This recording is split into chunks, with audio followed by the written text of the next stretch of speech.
মারবো চাবুক ছুড়বো ঘোড়া, ওরে বিবি সরে দাঁড়া, আসছে আমার পাগলা ঘোড়া। মামা আমার না খাসির মাংস খেতে ইচ্ছে করছে, করবে?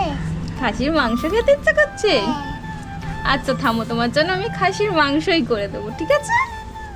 চলো।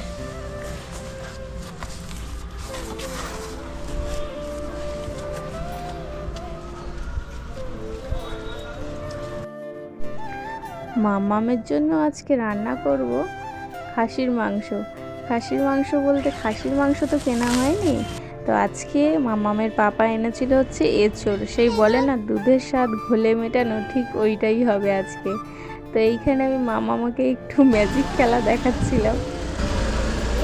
দেখ মামা কত বড় বড় চিংড়ি।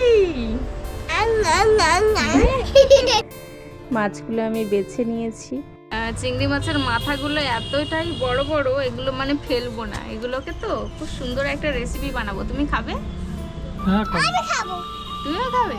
ঠিক আছে, এগুলো ফেলবো না, এগুলো আমার দেখে খুব লোভ লাগছে। এগুলো আমি চিংড়ি মাছের মাথা বাটা করব। সব মাছগুলো আজ ছাড়ানো হয়ে গেছে। এবার মাছগুলোকে ভালো করে ধুয়ে নিচ্ছি দুবার তিনবার ধরে। মাছগুলো ধুয়ে নেওয়ার পরে মামাম দাঁড়িয়ে দাঁড়িয়ে খালি দেখছে যে কি করছি আমি। হ্যাঁ, এখানে জলটা পড়ে কি হতো? আমি পুরো ভিজে যেতাম। আমি আমি আমার পায়ে জলটা পড়েছে, আমি পুটুস করে যাবো। হ্যাঁ,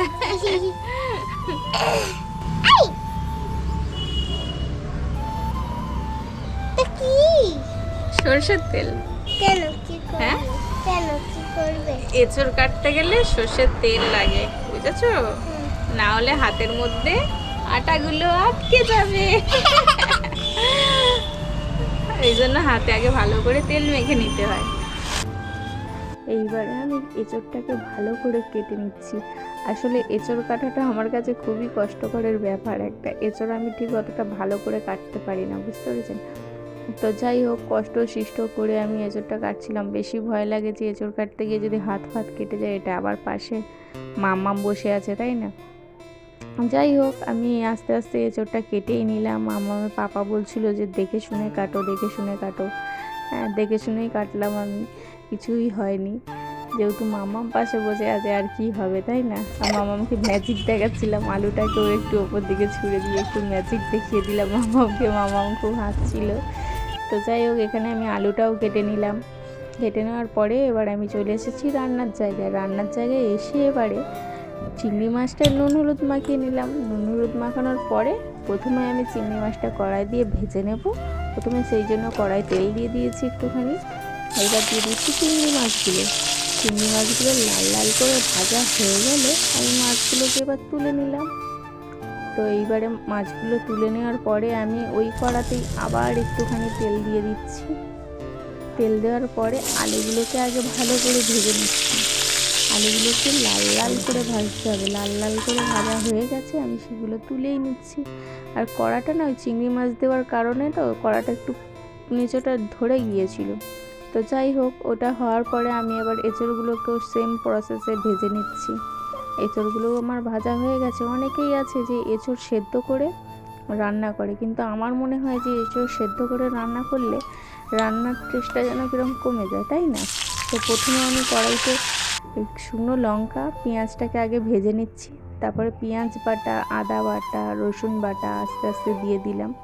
তো দেওয়ার পরে আমি এটা একটু কষিয়ে নিচ্ছি। একটু সামান্য একটু জল দিলাম যাতে মশলাটার নিচে ধরে না যায়, যেহেতু কড়াটা একটু পোড়ার মতো লেগে গিয়েছিল, সেই জন্য এবার নুন দিয়ে দিচ্ছি। নুন, শুকনো লঙ্কা গুঁড়ো, হলুদ গুঁড়ো, তার সাথে একটু চিনি। চিনি আর লঙ্কা দুটো মিক্সিং করলে খাবারের টেস্টটা একটু বেশিই খুলে যায়। তার সাথে দিয়ে দিলাম একটু টমেটো বাটা। আর এই যে এইটা দিচ্ছি, এটা হচ্ছে মগজদানা।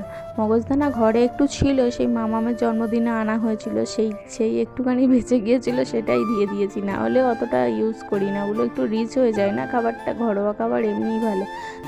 আমার তরকারিটা হয়ে গেছে। এবার চিংড়ি মাছটা ওপর থেকে ছড়িয়ে দিয়ে ভালো করে নেড়ে চেড়ে নিচ্ছি। আর একটু যাতে একটু মাখো চাকো হয়ে যায়, তো ওপর দিয়ে একটু গরম মশলা দিয়ে দিলাম।